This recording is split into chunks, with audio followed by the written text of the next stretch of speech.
2024 चुनाव में इंडिया गठबंधन के राष्ट्रीय संयोजक नीतीश कुमार हो सकते हैं। क्या होगा इसका असर?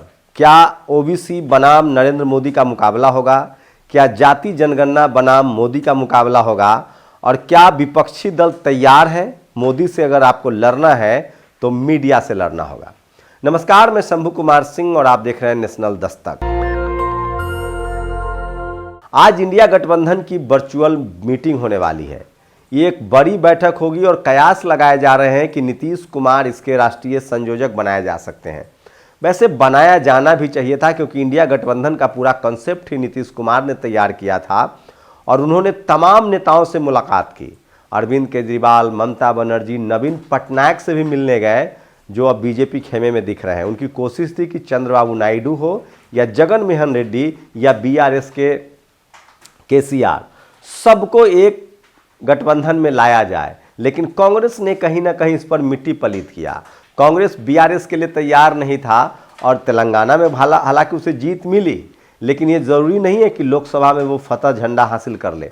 ठीक वैसे ही सोचिए, कर्नाटक में जैसे ही बीजेपी हारती है, वो सीधे सीधे देवगौड़ा से गठबंधन कर लेती है। एक हार ने कांग्रेस को बीजेपी को सबक सिखाया और जेडीएस के साथ गठबंधन। जबकि नीतीश कुमार और देवगौड़ा की दोस्ती किसी से छुपी नहीं है। देवगौड़ा ने खुद कहा कि मैं गठबंधन में आना चाहता था, लेकिन कांग्रेस ने मना कर दिया। दरअसल राजस्थान, मध्य प्रदेश और छत्तीसगढ़ हारने से पहले कांग्रेस पर 60 साल का जो कॉकटेल का नशा है और हिमाचल और कर्नाटक के जीत का जो नशा सवार था, उसने उसे अंधा बना दिया था। मध्य प्रदेश में वो अखिलेश बखलेश बोल रहे थे। राजस्थान, छत्तीसगढ़ में उन्होंने गठबंधन करना उचित नहीं समझा और नतीजा ये हुआ कि बीजेपी तीनों राज्यों को ले गई। यहाँ तक कि मिजोरम में भी कांग्रेस को कुछ भी नहीं मिला और आदिवासी समाज ने एकजुट होकर अपनी पार्टी को जिता लिया। वहीं से एक बड़ा मैसेज गया। 2024 में नीतीश का जो एजेंडा है, नीतीश क्यों जरूरी है? एक तो उड़ीसा हो, गुजरात हो, पश्चिम बंगाल हो, छत्तीसगढ़ हो, राजस्थान हो, मध्य प्रदेश हो, या यूपी हो, या झारखंड हो, या मोदी का गुजरात हो। नीतीश कुमार की एक अपनी पहचान है पटेल के नाम पर। सरदार पटेल के बाद वो कुर्मी समाज के एक बड़े इकलौते नेता हैं। 18 साल से मुख्यमंत्री हैं और उसके बाद उन्होंने बिहार में नई लकीर खींच दी है। आरजेडी जेडीयू गठबंधन ने पिछले 1-1.5 सालों में 5 लाख नौकरियां दी है, लेकिन सबसे बड़ा काम जाति जनगणना का कराया है और जाति जनगणना के बाद 65% रिजर्वेशन कर दिया है। नीतीश कुमार चाहते हैं कि इस मुद्दे को राष्ट्रीय मुद्दा बनाया जाए। कांग्रेस थोड़ा ढीला पड़ के कभी उसको बोलती है, कभी नहीं बोलती है। वहीं नीतीश कुमार को पता है कि धर्म की राजनीति में सबसे बड़ा काट जो है वो सोशल जस्टिस की लड़ाई है, जाति जनगणना का मुद्दा है, और वो उसको 2024 में बड़ा मुद्दा बनाना चाहते हैं। लेकिन अरविंद केजरीवाल और ममता बनर्जी और कांग्रेस इसको लेकर ढीला रवैया अपना रहे थे। दरअसल सवर्ण नेताओं की गुटबाजी थी, लेकिन नीतीश के पाले में कई ऐसे लोग हैं जो मजबूत हैं। खासकर झारखंड, बिहार और यूपी की अगर बात करें तो वहीं से लगभग 80 सीटें यूपी में हैं, 40 सीटें बिहार में है, 14 सीटें झारखंड में है। मतलब वो आंकड़ा 120 से ऊपर का जाता है। उसके बाद पश्चिम बंगाल हो या उड़ीसा हो, गुजरात हो या मध्य प्रदेश हो, छत्तीसगढ़ हो, इन तमाम राज्यों में नीतीश के संयोजक बनाए जाने से ओबीसी चेहरा के तौर पर बड़ी संभावना बनती है। और सोचिए किस तरह से राजस्थान, मध्य प्रदेश, छत्तीसगढ़ में बीजेपी ने प्रहलाद पटेल से लेकर तमाम नेताओं को आगे किया था ताकि नीतीश की छवि को कम किया जा सके। नीतीश कितना इंपॉर्टेंट है बीजेपी के ओबीसी फैक्टर के लिए, सोचिए। आज भी ये मजबूरी में राष्ट्रीय संयोजक बनाया जा रहा है। खबर सूत्र बता रहे हैं कि आरजेडी इस पर अरंगा लगा रही थी, लेकिन वो साफ दिखना नहीं चाहती थी। नीतीश बार्गेन करने में आए। उन्होंने कहा कि अगर हम संयोजक नहीं बनेंगे तो हम सीएम की कुर्सी नहीं छोड़ेंगे, और वो बीजेपी पाले में जा सकते थे। आरजेडी को पता चल गया कि तेजस्वी यादव तभी सीएम बनेंगे जब वो जेडीयू के साथ गठबंधन में रहें, क्योंकि नीतीश के हाथ में तुरूप का पत्ता है।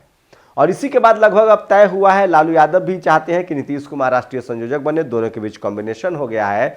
और नीतीश कुमार के बारे में कहा जाता है कि उनका दाहिना हाथ क्या फैसला करेगा वो बायां हाथ भी नहीं जानता है। लालू यादव पहले ही कह चुके हैं कि उनके पेट में भी दांत है।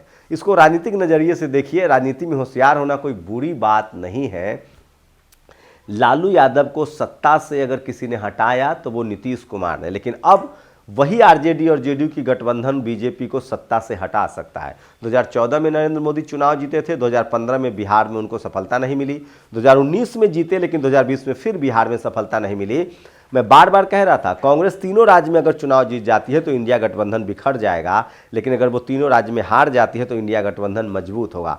तो ये एक बड़ा फैक्टर है नीतीश कुमार एक ओबीसी के चेहरे पर, लेकिन इंडिया गठबंधन में ओवैसी और मायावती इससे भी बड़े फैक्टर हो सकते हैं। अगर नीतीश कुमार की बड़ी सफलता होगी, अगर वो ओवैसी और मायावती को लाते हैं, और उस पर एक बड़ी संभावना बनती है। मायावती जी या तो प्रधानमंत्री के कैंडिडेट हो सकते हैं, संयोजक और प्रधानमंत्री उम्मीदवार दोनों में थोड़ा सा फासला तो है। मायावती जी के लिए अभी भी स्पेस है, या फिर उनको राष्ट्रपति का पद का दिया जा सकता है कि आप, चूंकि लोकसभा चुनाव के ठीक बाद राष्ट्रपति पद का चुनाव होगा, तो मायावती जी राष्ट्रपति पद के लिए भी बड़ी उम्मीदवार हो सकती हैं। और उनका सम्मान, जिस तरह से 4 बार मुख्यमंत्री रही हैं, बड़ी नेता हैं, राष्ट्रपति के तौर पर भी उनको सम्मानित किया जा सकता है। सीएम का पोस्ट जो है वो अखिलेश यादव को दिया जा सकता है, डिप्टी सीएम आकाश आनंद हो सकते हैं। ये सारे कॉम्बिनेशन को नीतीश कुमार नाप तोल रहे हैं, और इसलिए मैं कह रहा हूं नीतीश कुमार, लालू यादव में वो सलाहियत है कि वो दोनों जिस नेता के साथ चाहे बैठक कर सकते हैं। इस खेमे में देवगौड़ा, चंद्रबाबू नायडू या जगनमोहन रेड्डी और बीआरएस भी आ सकता है। तो 2024 का चुनाव बीजेपी के लिए उतना आसान तो नहीं होगा अगर इंडिया गठबंधन में नीतीश कुमार की स्वीकृति होती है, और Sapa, Baspa, RJD, JDU, JMM, DMK अगर ये सब इंडिया गठबंधन में शामिल रहते हैं तो बड़ी मुश्किल होगी बीजेपी के लिए। लेकिन सबसे बड़ा सवाल ईवीएम का है। ईवीएम को लेकर लगातार विपक्षी दल चुनाव आयोग से कह रहा है कि आपको वीवीपैट के लिए एक बॉक्स बनवाना होगा और वीवीपैट की गिनती करवानी होगी। अगर आप ईवीएम नहीं हटा सकते हैं तो कम से कम वीवीपैट की गिनती हो। कुरैशी ने खुद कहा है कि वीवीपैट की गिनती में 24 घंटे से ज़्यादा नहीं लगेंगे। वहीं अगर विपक्ष को मोदी से लड़ना है तो मीडिया से लड़ना होगा। ये तस्वीरें देखिए, प्रधानमंत्री नरेंद्र मोदी जब भी जाते हैं उनके यूट्यूब चैनल के पत्रकार भी रहते हैं, 2 से 3 कैमरामैन, वीडियोग्राफर। तो मीडिया से आपको लड़ना होगा। आप सबको पता है कि इस देश में तमाम संवैधानिक संस्थाओं से कहीं से भी आवाज़ नहीं आ रही है, और मीडिया तो बिल्कुल सरकार के सामने घुटना नहीं टेक चुका है, वो दरअसल सष्टांग लेट चुका है। यह आडवाणी की भाषा है कि हमने उन्हें लेटने के लिए, घुटना टेकने के लिए कहा था, वो तो लेट ही गए। तो मीडिया से लड़ना होगा, और मीडिया से लड़ने के लिए सोशल मीडिया का इस्तेमाल करना होगा, और सोशल मीडिया पर वो कितना कर पाते हैं ये सबसे बड़ा मसला है। तो अभी भी जो सबसे बड़ी चुनौती है विपक्ष का कि अगर उसे बीजेपी से लड़ना है तो मीडिया से लड़ना होगा, मोदी से लड़ना है तो आपको मीडिया से लड़ना होगा। और उसकी शुरुआत समाजवादी पार्टी ने कर दी है। एक शब्द दीपक चौरसिया के मुंह से निकला, समाजवादी के बदले नमाजवादी, उन पर शिकायत दर्ज कराई जा रही है, एफआईआर की मांग की जा रही है। तो अगर विपक्षी दल के नेता इन मीडिया वालों के झूठी खबरों पर, जैसे अभी ललन सिंह ने कहा कि उन तमाम पत्रकारों के खिलाफ मानहानि का मुकदमा करूंगा जो झूठी खबरें चला रहे थे कि मेरी लालू यादव से बैठक हुई है और हम लोग सरकार गिराने वाले हैं। वहीं बिहार में कम से कम आरजेडी ने तो तय कर लिया है कि वो सोशल जस्टिस की लड़ाई को आगे बढ़ाएगा, और फूले, पेरियार, अंबेडकर, सावित्रीबाई के मुद्दे को लेकर वो लगातार वहाँ आंदोलन चला रहे हैं, उनके विधायक आंदोलन चला रहे हैं, और बीजेपी के लिए ये मुश्किल है। मैं फिर कह रहा हूँ 2024 में जो धर्म की राजनीति है बीजेपी की, उसके आधार पर अगर विपक्षी गठबंधन जाते हैं, जो कांग्रेस गलती करती रही है, तो फिर बीजेपी को नहीं रोक पाएंगे। कमंडल बनाम मंडल, धर्म की राजनीति का एक ही काट है सोशल जस्टिस, और उसमें मायावती जी, ओवैसी बड़े फैक्टर हैं। उनको आपको अपने पाले में जितना जल्दी हो लाना पड़ेगा, चुनाव के पहले या चुनाव के बाद। ये सबसे बड़ी खबर है। आप लोग अपनी प्रतिक्रिया जरूर दीजिए। शुक्रिया। नेशनल दस्तक की आपसे गुजारिश है कि अगर इसको बचाना चाहते हैं तो नेशनल दस्तक को सब्सक्राइब करने के लिए रेड कलर के सब्सक्राइब बटन को दबाएं, फिर बेल आइकन की घंटी दबाएं। नेशनल दस्तक को बचाने के लिए बहुत जरूरी है कि हर खबर को शेयर करें, लाइक करें, कमेंट जरूर करें।